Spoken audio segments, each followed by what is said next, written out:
भारत में सिर्फ on average 500 लोगों का डेली रोड एक्सीडेंट होता है। पिछले सप्ताह एक घटना काफी सुर्खियां बटोरी है, जो देहरादून का एक्सीडेंट था। हर मीडिया प्लेटफॉर्म पर सिर्फ उसी के बात हो रहे हैं।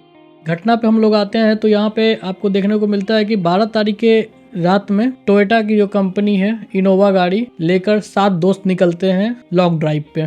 सबसे पहले वो लोग ड्रिंक वगैरह करते हैं, पार्टी वगैरह करते हैं। उसके बाद वो लोग निकलते हैं काबली से बल्लीवाला, बल्लीवाला से बल्लीपुर होते हुए वो लोग ONGC चौक पे पहुंचते हैं। और जस्ट उसके अपोजिट साइड किशन नगर से ONGC चौक के लिए एक लॉरी आती है, कंटेनर आती है, जिससे इन दोनों के बीच में टक्कर होता है। डायरेक्ट टक्कर में 6 लोगों की मौत हो जाती है और एक बंदा घायल हो जाता है, जिसको अभी हॉस्पिटल में एडमिट किया गया है। इसमें 7 लोग सबसे पहले सवार थे, जिनमें नाम है नव्या, कुणाल, ऋषभ, गुनीत, कामाक्षी और अतुल। जिसमें कार ड्राइव कर रहा था अतुल। इसमें जो एक बंदा बचा हुआ है सिद्धेश, उनके पिता ने ये गाड़ी लिया था धनतेरस पे। और उसके बाद दोस्तों में ये होता है ना कि पार्टी दो गाड़ी का, ये वो, तो ये लोग पहले पार्टी किए, उसके बाद ये अपने पिताजी का गाड़ी लेके लॉन्ग ड्राइव पर निकले थे। एक छोटी सी लापरवाही 6 लोगों की जान लेके चली गई। बस एक छोटा सा लापरवाही। गाड़ी में 7 लोग थे। एक जो बचा हुआ है वो सिद्धेश है, जो हॉस्पिटल में अभी एडमिट है। 4 दिन तक उसका होश नहीं आया था, उसके बाद होश आ गया, पर वह अभी बोलने के कंडीशन में नहीं है। और गाड़ी देख के आप लोग अंदाजा लगा सकते हो कि गाड़ी कितनी स्पीड में थी। इस गाड़ी के परखच्चे उड़ गए हैं। जब गाड़ी ओवर स्पीड चल रही थी तो कुणाल और गुरमीत सनरूफ से बाहर निकले हुए थे, और जब ये गाड़ी की टक्कर होती है तो गाड़ी में जो लगे सनरूफ होता है, उससे इन दोनों का सर धड़ से अलग हो जाता है। सोच के ही मुझे डर लग रहा है। इसका सीन मैं YouTube पर नहीं दिखा सकता हूँ, ये दिखाना कहीं से जायज भी नहीं है, पर आप इसे सोच लो कि कितनी दर्दनाक मौत उनकी हुई है। और ये गाड़ी कंटेनर से टकराकर सीधा पेड़ में टकराती है और सब डिस्ट्रॉयड, सब बर्बाद।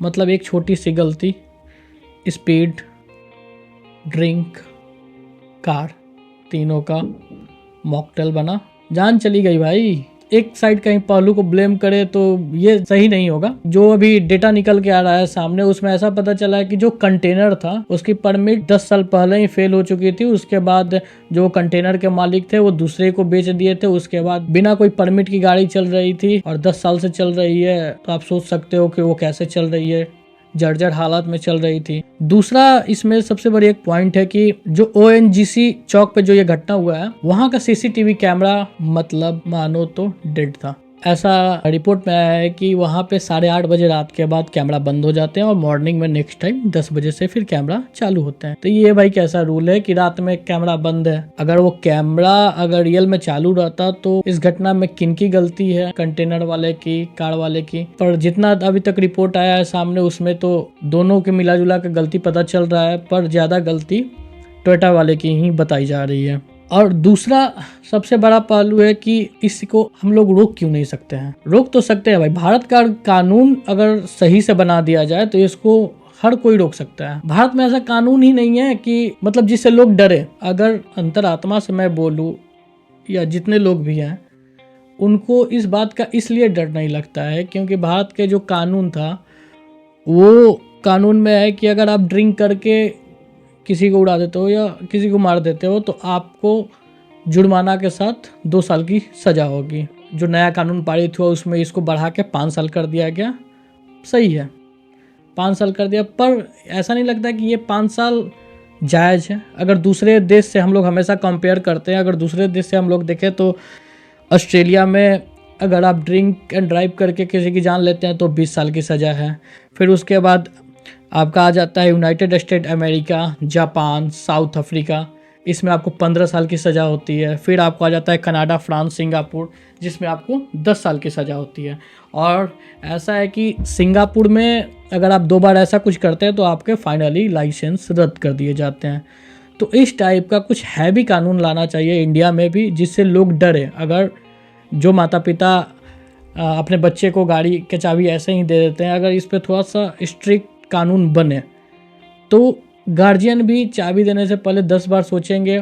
इसमें थोड़ा सा और इम्प्लीमेंट करके ये कर दिया जाए कि अगर जिनके नाम से गाड़ी है, अगर बाय द वे एक्सीडेंट होता है तो भाई उनको तो पकड़ो ही पकड़ो।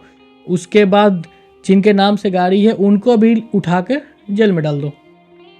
अगर थोड़ा सा कानून स्ट्रिक्ट होगा तो लोग में डर भय पैदा होगा, तभी ये रेशियो रुकेगा। नहीं तो जिसके मन में ही रहेगा कि 2 साल की सज़ा है, अगर ऐसा कुछ होता भी है तो ये काम है, ठीक है 5 साल की सज़ा है।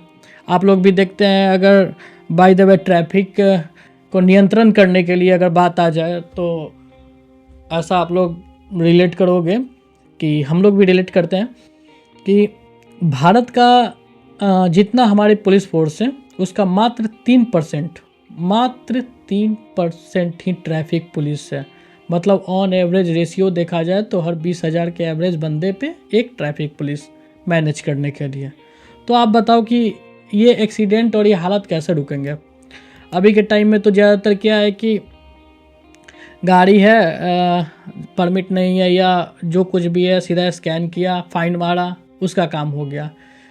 अरे भाई, तो फाइन मारने से, एक छोटी रकम मारने से ये सब चीज़ रुकने वाला नहीं है। कभी भी चोट ऐसा दो कि वो रियलाइज करे बंदा कि हाँ मेरे से रियल में गलती हुआ है, वो बंदा रियलाइज करे, उसके बाद ये अपने आप रेशियो कम होते चले जाएंगे। आप नोटिस करना, अगर ये कानून आएगा तो ज़रूर है कि रेशियो कम होगा एक्सीडेंट का, क्योंकि यहाँ पे कानून कुछ स्ट्रिक्ट है नहीं तो लोग इसका भी फ़ायदा उठाते हैं। ठीक है, ओवर स्पीड गाड़ी जा रही है तो चालान आ जाता है, डायरेक्ट वो डिटेक्ट कर लेता है, उसके बाद मामूली फ़ाइन आता है 500-1000 रुपये, जो भी समथिंग हो। यहाँ पे बिना परमिट के लोग गाड़ी चला रहे हैं तो उसके बाद अगर बाई द वे पकड़ा जाता है तो ठीक है भाई 5,000 का चालान हो गया। आप उसको उसी टाइम ऐसा कानून लाओ कि वो विदाउट परमिट गाड़ी, जो अभी जो एक्सीडेंट में कंटेनर यूज हुआ था वो 10 साल पहले ही परमिट उसका फेल हो गया। वो ऐसे ही गाड़ी चल रहा था जर्जर हालात में, देखने से ही पता चल रहा था गाड़ी जर्जर हालात में। गाड़ी जो एक्सीडेंट हुआ उसके बाद ड्राइवर गाड़ी को वैसे ही चलता हुआ छोड़ के भाग गया। अपने व्यूअर से बस यही बात कहना है कि अगर आप लोग गाड़ी चला रहे हो, चाहे ना वो बाइक हो, क्यों ना वो कार वगैरह हो, अगर आप ड्रिंक करके चला रहे हो तो भाई कृपया रिक्वेस्ट है आप ये चीज़ मत करो, क्योंकि एक छोटी सी गलती पूरा जीवन लीला समाप्त। एक छोटे भाई समझ के रिक्वेस्ट एक्सेप्ट कर लो कि अगर कभी भी आप गाड़ी वगैरह चलाते हो तो ड्रिंक करके मत चलाओ, ओवर स्पीड मत चलाओ, ऐसा कोई काम ना करो जिसमें लोगों को प्रॉब्लम हो। आपको पुणे का पोर्से कांड भी पता है, तो इस बात पे ध्यान आप लोग जरूर देना। जय हिंद।